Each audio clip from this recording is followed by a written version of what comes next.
So, for the future of James Bond, if they ever decide to go back to the goofy days of the Roger Moore Bond movies, or even the goofy but classic days of the Sean Connery movies, then I think Matthew Vaughn should be the guy to head that up.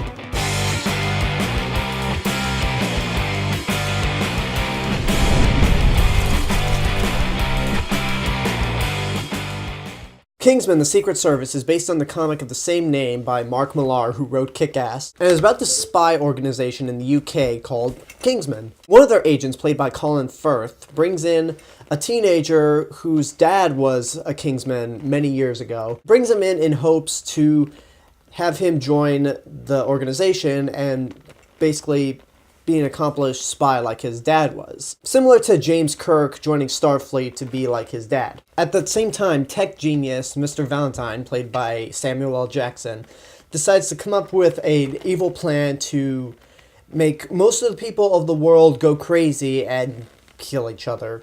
It's a fairly confusing plan, admittedly.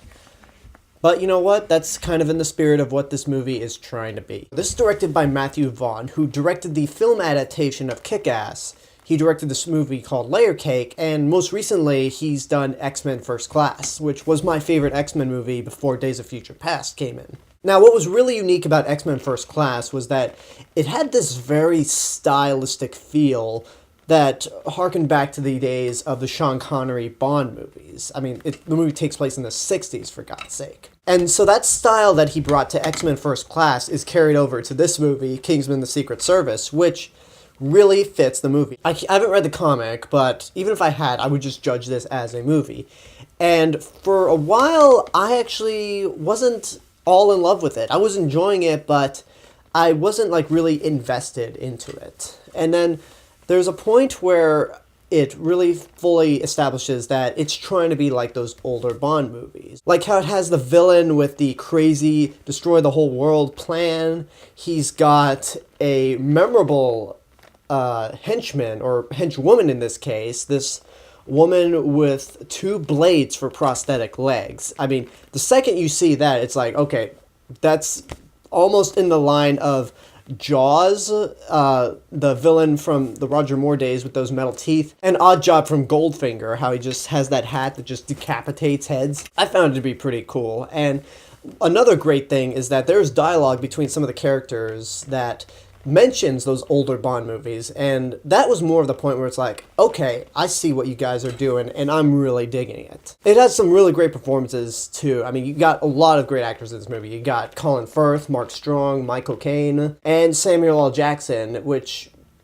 if there was a weak point in the movie in terms of the acting, I'd say Samuel L. Jackson had this lisp that was going on the whole time.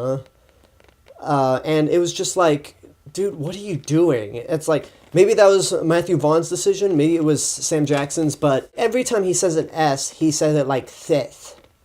Or he uses his tongue a lot, and it's just like, this is just actually really annoying. And also this kid, Taron Egerton, was actually really good in the movie. He plays the kid, Eggsy, and he manages to capture a blend of an asshole, but also someone who's really likable and really, dedicated at points. I've heard a lot of people say that he's kind of the perfect material to be Spider-Man, and, he's definitely shows that he can do action scenes well, but Spider-Man, I don't see that. So, I mean, maybe someone else, but not this guy. And the action scenes are also really well done.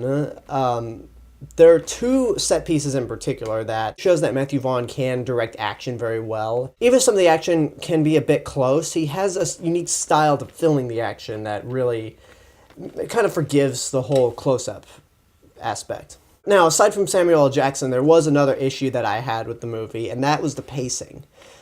The movie felt like it was 2.5 hours long, and when I saw it, I was actually shocked to find out that it was just under 2 hours and 10 minutes. I'm like, wow, that movie was not really well paced at all. There are a few scenes that drag a little bit. Luckily, it's a small issue because this is one of those movies that actually gets better the more it goes.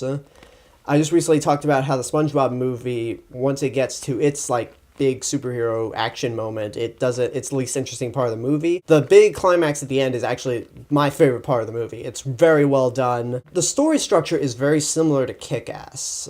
I mean, both were written by Mark Millar. Both the film adaptations were directed by Matthew Vaughn, so I wouldn't be surprised there. But I actually enjoyed this more than Kick-Ass. I think because of the James Bond style it had, it made it a little more unique to me than Kick-Ass did. And like Kick-Ass, it's extremely violent, so don't bring in your young kids because this is not suited for them. Have them watch Guardians of the Galaxy again. That'll be fine. Even though it felt a little too long, I'm going to say this movie's definitely worth seeing in your lifetime. It's got some great action, really good performances, very memorable henchmen. The girl with the 2 blades for prosthetic legs was actually pretty good and definitely memorable. And Kingsman Secret Service is something you should see. If you like the old Bond movies from the 60s and 70s, this will be definitely up your alley. And that's my review for Kingsman, The Secret Service. Leave a comment, tell me what you thought of the movie, if you've seen it. Like, subscribe, go check out my video blog channel. You can follow me on Twitter, Instagram, and Facebook.